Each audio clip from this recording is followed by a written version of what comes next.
এখন দেখেন এই যে আমরা বাতাস কোন দিকে আছে দেখেন, বাতাস কিন্তু দক্ষিণ দিক থেকে উত্তর দিকে যাচ্ছে। উত্তরে যারা আছেন আপনাদের কিন্তু একটু গরম লাগতেছে না? এই জন্যই লাগতেছে যে আগুনের বিপরীতে আছে। আগুনের বিপরীতে থাকা যাবে না। আগুনের হল্লোর করে সবাই দৌড়াদৌড়ি শুরু করি না, করা যাবে না। আগুন হচ্ছে দুই প্রকার, একটা হচ্ছে ছোট আগুন, সবচাইতে সহজ কথা, ছোট আগুন, বড় আগুন। ছোটখাটো আগুনগুলো আমরা কি করতে পারবো? নেভাইতে পারবো। যেটা আমাদের দ্বারা নেভানো সম্ভব সেটার সাথে আমরা কি করব? আমরা যুদ্ধ করব, আমরা এটার সাথে ফাইট করব। এই জন্য বলে ফায়ার ফাইটার। আর যেগুলো বড় ধরনের আগুন, কোম্পানি বা যেই জায়গায় যে অর্গানাইজেশনের ইমার্জেন্সি রেস্কিউ টিম থাকে তাদের সাথে যোগাযোগ করে এগুলাকে কি করতে হয়, ফায়ার সার্ভিস বা অন্য কেউ এই জিনিসগুলোকে এসে রেস্কিউ করে।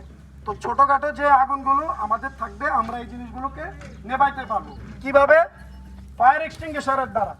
এটা হচ্ছে আমার অস্ত্র। যুদ্ধ করতে নামবো, এই ফায়ার এক্সটিংগুইশারটা হচ্ছে আমার অস্ত্র। দ্বিতীয়ত বালি, পানি, এই জিনিসগুলো অনেক সময় দেখা গেছে কি এরকম জায়গার মধ্যে যদি আপনি এক নাগাতারে বালি ছিটাইতে থাকেন তখন এটার মধ্যে একটা ফোর্স পড়ে, ফোর্স পড়ার কারণে এই আগুনটা নিভে যায়।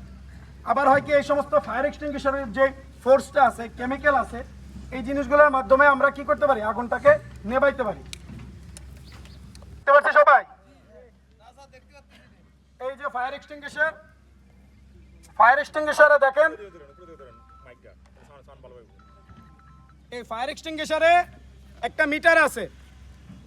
এটা কি? এটা একটা মিটার, সবাই দেখতেছে? এই মিটার আছে। মিটারের মধ্যে একটা ঘড়ির কাঁটার মতন কাঁটা আছে।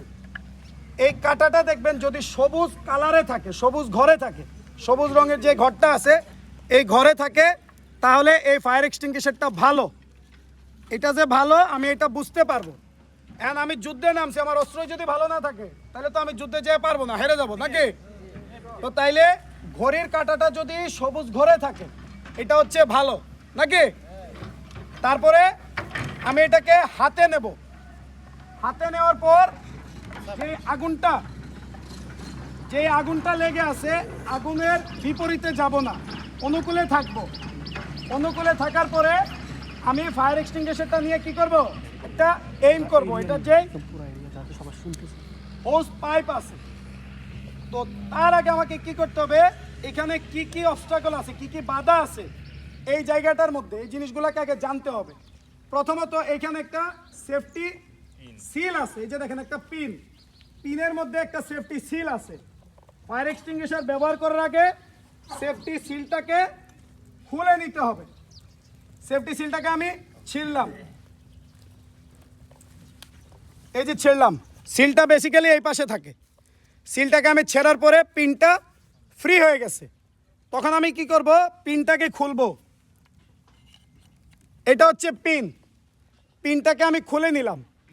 পিনটা খোলার পরে ফায়ার এক্সটিংগুইশারকে এমনভাবে ধরতে হবে উপরের নজলে যেন চাপ না লাগে। যদি উপরের নজলে চাপ লাগে দেখা গেছে কি আগুন ছাড়া অন্য জায়গায় আমরা কি করতেছি, ফায়ার এক্সটিংগুইশারটা স্কিউজ হয়ে যাচ্ছে, আমার জিনিসটা এখানেই নষ্ট হয়ে যাচ্ছে, আমার আগুনে লাগতেছে না, আগুনটাও নিতেছে না, আমার অস্ত্র কি হচ্ছে? দুর্বল হয়ে যাচ্ছে।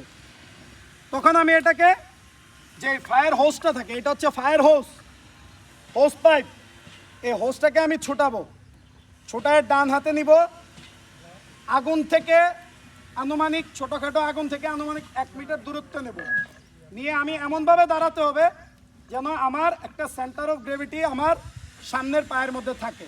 কারণ হচ্ছে এই ফায়ার এক্সটিংগুইশারটা একটা প্রেশার আছে, 15 বার একটা প্রেশার আছে। এই প্রেশারটা যখন আপনি পুশ করবেন তখন আপনাকে হালকা একটা ধাক্কা দেবে, এটা আপনাকে পিছনে নেবে। তাহলে কি করতে হবে? আপনার পেছনের যে পাটা আছে এটা তো আপনার সাপোর্টটাকে সেন্টার অফ গ্র্যাভিটি ধরে নিতে হবে। আপনাকে আগুনের দিকে এইম করতে হবে, স্কুইজ করতে হবে, এটাতে চাপ দিতে হবে। অনেকে হয় কি একটা চাপ দিয়ে ধরে রাখে, একটার পর একটা চাপ দিবেন তাহলে ভেতরের যে প্রেশারটা আছে এটা বের হয়ে যাবে, একদম ফুললি এটা রিলিজ হবে। আগুনের গুড়া বরাবর আপনি টার্গেট করবেন, এইম করবেন, স্কুইজ করবেন, সেন্টার থেকে সাইড বাই সাইড আমরা কি করব? আগুনটাকে আগুনের গুড়ায় আমরা দিতে থাকবো।